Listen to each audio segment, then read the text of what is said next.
يا مساء السعادة والسكر الزيادة، عاملين ايه؟ وحشتوني. بصوا النهارده بقى جايه لكم بتحليه. التحليه دي ناس بتروح دمياط مخصوص علشان تشتريها. انا من عشاق اصلا التحليه دي، اسمها العزيزيه.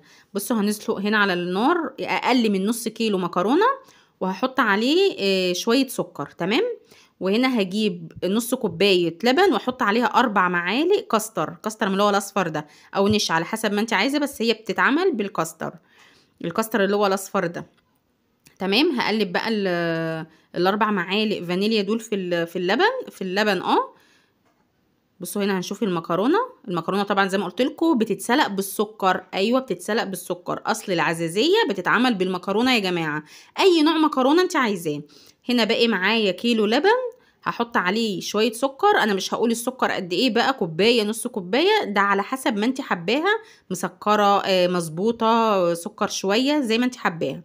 بصوا المكرونه انا بفضل اقلب فيها، ومش هسلقها زي ما بنسلقها وناكلها في المكرونه الحمراء والمكرونه بالفراخ والكلام من ده، لا، هتتسلق اللي هي تتهرى، يعني تبقى مسلوقه قوي زياده عن اللزوم، فاهميني؟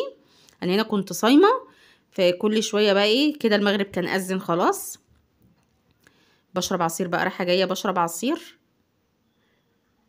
فهنرجع تاني المكرونه يا جماعه بتتسلق سلقه جامده، مش زي ما بنسلقها للاكل وكده. هنا كانت اتسلقت خلاص، سبتها بردت بقى، رحت فطرت وسبتها بردت، رجعت كبيت عليها اللبن بالسكر.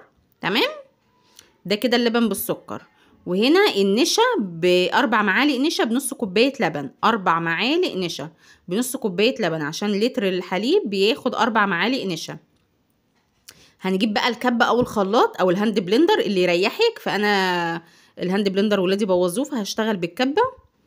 بصوا هكب كده نص البتاع، هضربه كله، هخليه ايه اللي هو عارفين يا ولاد ال السمك بتاع الكيكة، هتبقى زي سمك الكيكة كده، جميلة جدا. لو ما عندكيش بقى بيض ولا حاجة من دي، تحلية سريعة كده للولاد وحاجة كويسة.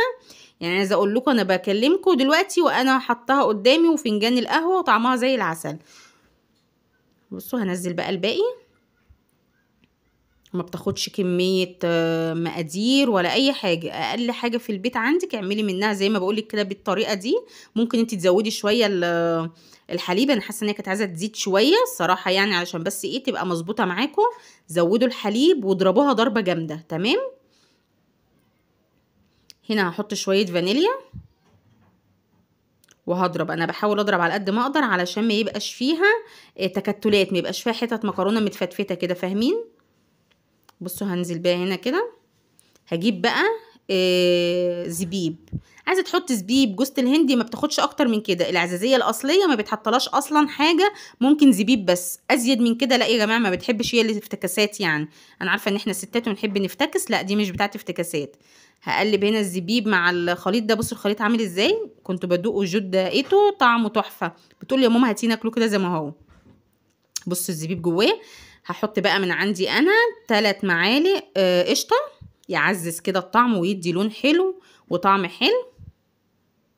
مش عايزه اقول لكم والله يا جماعه كان طعمها تحفه. جوزي دخل من بره قال لي الله عزازيه جبتيها منين، قلت له انا عاملاها في البيت، ما بقاش مصدق. هجيب بقى صينيه هنا وادهنها دهنه سمنه. تمام.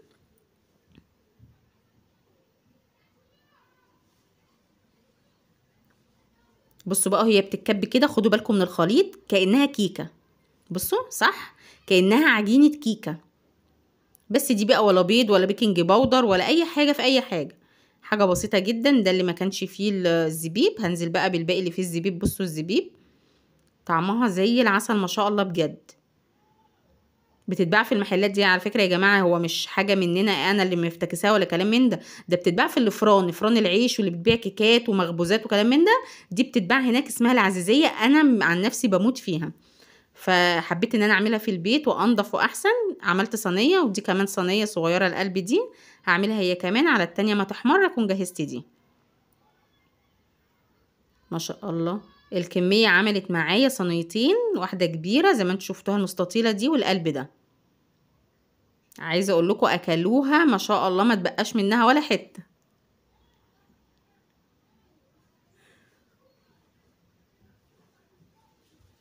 ايه رايكم بقى؟ جميله. بصوا الجمال، بصوا بقى لما اتحمرت تعرفيش بقى دي كيكه ولا مكرونه بشاميل ولا ايه بالظبط، بس هي حاجه زي العسل. بصوا الجمال، شوفوا لي الجمال ده، وطريه طريه جدا وحلوه قوي، وحاجه في البيت اعمليها لضيوفك لما يكونوا جايلك ضيوف محدش يعرف هي ايه دي، وما تقوليش ان دي مكرونه. عايزه اقول لكم انا باكل منها دلوقتي، طعمها جميل جدا. هنا كانت سخنه سبتها لما تبرد. يا رب الفيديو يكون عجبكم، مستنيه منكم الاشتراك ولايك، واشوفكم على خير، مع السلامه.